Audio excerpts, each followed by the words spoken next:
When companies go public, investment banks manage the sale.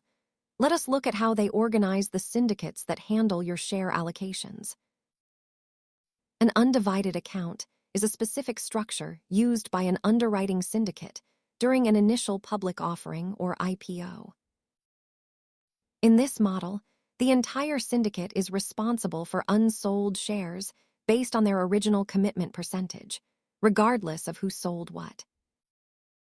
The syndicate works as a single unit. If the offering is not fully sold, every bank in the group takes a piece of the remaining shares.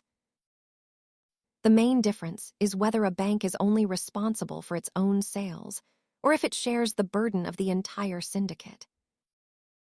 In an undivided account, if shares remain, they are distributed back to these members based on these exact predetermined participation percentages.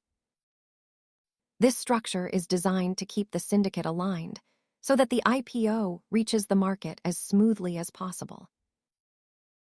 Understanding syndicate structures helps clarify how large offerings work behind the scenes. Please like and subscribe for more finance basics.